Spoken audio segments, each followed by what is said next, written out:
They thought she was weak. They laughed at her silence, mocked her torn clothes, and saw her quiet nature as an invitation to torment. But what no one saw coming, what no one expected, was that beneath the silence lived strength, and when they crossed the line at lunch that day, they didn't just awaken the girl they'd bullied, they unleashed a storm that changed everything. This is not just a story of a quiet girl. They didn't just rip her shirt. They ripped the last thread of fear. And what followed would be remembered by the whole school. Rain tapped softly against the cafeteria windows as Nora sat at her usual corner table, head down, sketching quietly in her worn-out notebook. The buzz of lunch chatter echoed around her, but it felt distant, like she was on a different frequency. She liked it that way. The quieter she stayed, the more invisible she became. And in a place like this, invisibility was protection. Nora had always been the quiet one. Since kindergarten, when her dad left and her mom worked double shifts just to keep the lights on, silence became her friend.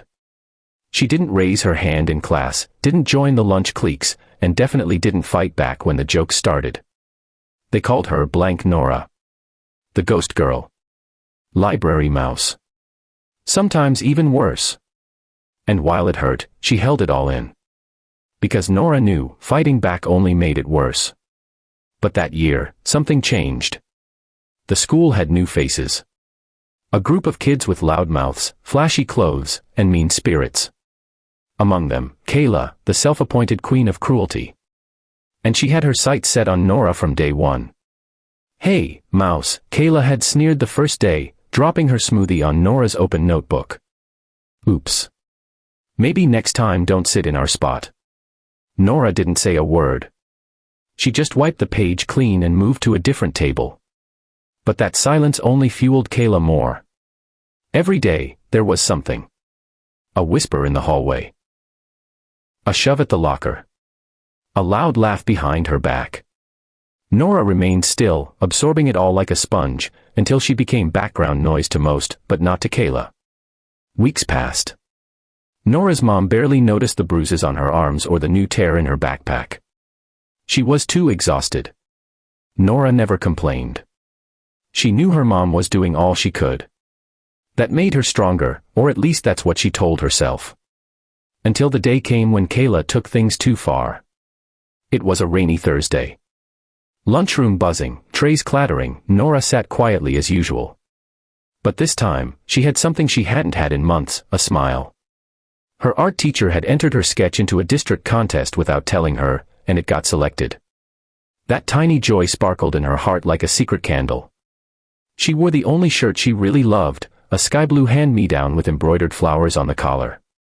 It was faded, but clean, and to her, it felt like armor. Kayla strutted into the cafeteria, laughing with her usual posse. When her eyes landed on Nora, that laugh turned sinister. "Well, well," she said, marching up to her table. "What's this?" "Mouse got herself a new shirt." Nora didn't answer.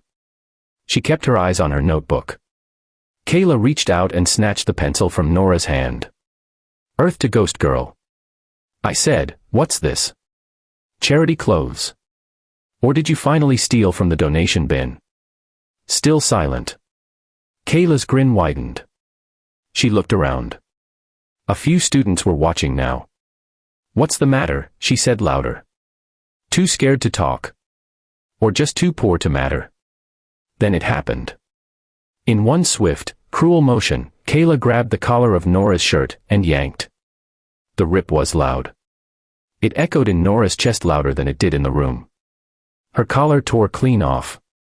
Threads fluttered down like feathers. Laughter erupted. Someone even clapped. Nora froze. Tears stung her eyes, but not from pain. It wasn't just the shirt. It was everything. The jokes. The bruises. The silence. Her mother's tired eyes.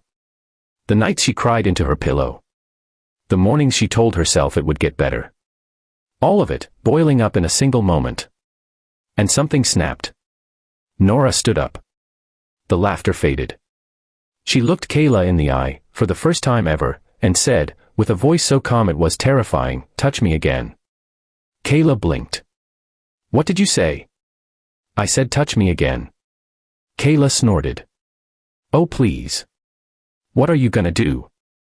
Draw me to death? But the crowd sensed it. Something shifted. Nora wasn't the same.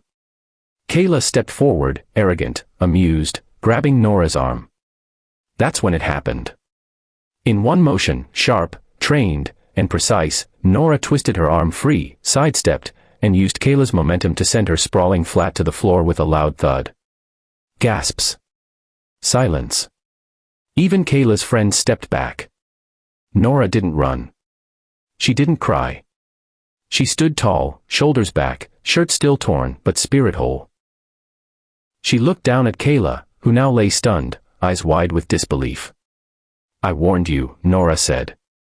Security was called. Teachers rushed in. But the truth was, everyone saw what happened. Kayla attacked.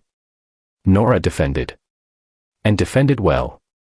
The principal's office was a blur of explanations, calls to parents, disciplinary reports. But what came out of that moment was far more powerful than any detention slip. What no one knew was that for the past 6 months, Nora had been taking self-defense classes in secret. It was part of a program her mom enrolled her in after a concerned teacher noticed the signs. Nora never wanted to use it. She hoped she'd never have to. But when she did, she didn't hesitate. And the school. It changed. Nora's story spread like wildfire. Not because she hurt someone. But because she stood up. And it gave others courage. A week later, another girl reported bullying. 2 weeks later, a student council campaign started promoting kindness and inclusion.